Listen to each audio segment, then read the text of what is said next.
এখন পর্যন্ত এই দালাল ফালাল দেশে রয়েছে কিভাবে? সে আবার মেগাস্টার শাকিব খানের ছবি নিয়ে কথা বলে উল্টা উল্টা, এত বড় সাহস হয় কিভাবে? আমি কেন করতাম না ছবি?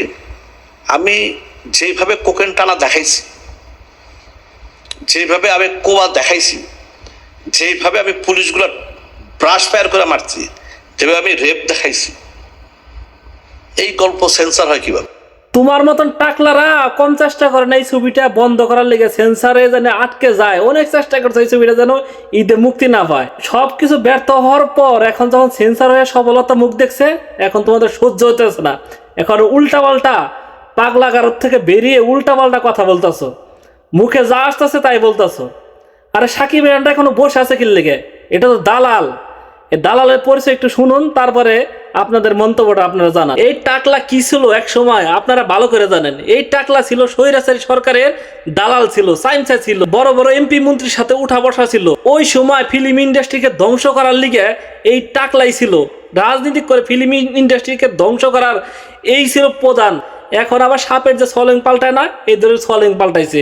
হে কি করছে, এখন যখন স্বৈরাচার পতন হয়ে গেছে, এখন আবার বিএনপি দলের সাথে মিল দেওয়ার লেগে কি একটা ভাব দিছিল, শিবা শানুর সাথে দেখেন নাই? সে কিন্তু দুই মুখে সাপ।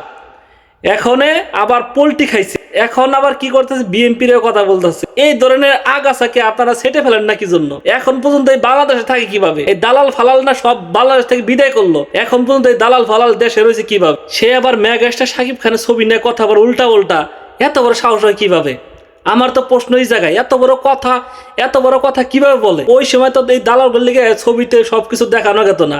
পুলিশগো নিয়ে উল্টা পাল্টা কিছু দেখানো যাবে না। পুলিশগো মধ্যে ভালো কিছু থাকে, আবার মন্দ, সব জায়গার ভিতরে কিন্তু ভালো মন্দ থাকে। ওই সময় নিয়ম কি ছিল, ভালোটা দেখানো যাবে পুলিশগো মধ্যে, কিন্তু মন্দটা দেখানো যাবে না। এমপি মন্ত্রীর ভিতরে কিন্তু ভালো মন্দ থাকে, ভালোটা দেখাইতে দিচ্ছে, মন্দটা দেখানো যাবে না। মন্দটা দেখাইলে পরে সেন্সার হবে না।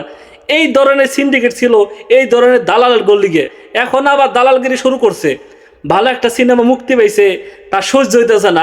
এই ধরনের দালাল আপনারা এখন পর্যন্ত দেশে রাখছেন কি জন্য? দেশ ছাড়া করায়। দেশ স্বাধীন হয়েছে 5ই আগস্ট, কিন্তু কিছু কিছু এই ধরনের দালাল কিন্তু এখনো পর্যন্ত বাংলাদেশে ঘোরাফেরা করতেছে দুই মুখ সাপের মতন। এরা কিন্তু আবার সলেং পাল্টাইছে সাপের মতন। এরা আবার শুয়ে ঢুকে ফালোয় কিন্তু বাইরে যাব। এখনই দমন করার প্রয়োজন। আরে দালাল, তুই ছবির হিস্টোরি কি বুঝোস? ছবির যেটা ডিমান্ড সেটা তো দেখাইতে হইব, পাবলিক যেটা পছন্দ করে সেটাই তো দেখাই দেব। তুই যদি এত বুঝোস, তোর ছবি চলে না কি জন্য? দালাল আবার বড় বড় কথা বলস। আরে টাকলা, তোর মাথার ভিতরে কি মগজ টগজ আছে? তোর ঘরে যায় দেখ, কয়জনে মোবাইল নিয়ে কত কিছু যে দেখে, এগুলো একটু খোঁজ খবর নে। অন্যের খোঁজ খবর নিতেছ, তুই অন্যের ঘরে খোঁজ খবর নিতেছ। আজকাল যে খারাপ হওয়ার এমনিতে খারাপ হয়, হাতের কাছে সবকিছু পাইতেছে। যখন পাঠান ছবি আসলো, দীপিকা পাঠকন যে ছোট ছোট কাপড় পরে সে যে হিন্দি গানের লগে নাচলো, তখন তো বাধা দিতে পারলি না, তখন তো ফিরাইতে পারলি না। যত পারো সাকিবের লগে এসব বাদ দিয়ে ভালো হ। তুই উদাহরণ দিলে রাজ্জাক, আলমগীর, সোহেল রানা, ইলিয়াস খান, তাদের জমানো ওই ছবি চলছে, ওই সময়ের জন্য ওই ছবি প্রযোজ্য। এখন যদি ওই ছবি বানায়, ওই ধরনের যদি কোয়ালিটি ছবি বানায়, তাহলে কি এখনকার মানুষের ছবি দেখবে? বিশ্বের নানান দেশের নানান ছবি কি হাতের মুঠোয়। এখন যদি ওসব ছবি দেখার পর তুই যদি ওই ধরনের ছবি আনোস, লো কোয়ালিটি ছবি, ওই ছবি কি মানুষের দেখবে? ওই ছবির হিস্ট্রি ভালো ছিল, আমরাও মানি ওই ছবি হিস্ট্রি ভালো ছিল, দেখার মতো ছিল। ওই সময় কিন্তু দর্শনে ছিল, কিন্তু টুকটাক দেখানো হয়েছে। তুই ভালো করে দেখ, তুই গবেষণা কর। উল্টা পাল্টা তুই কি কস?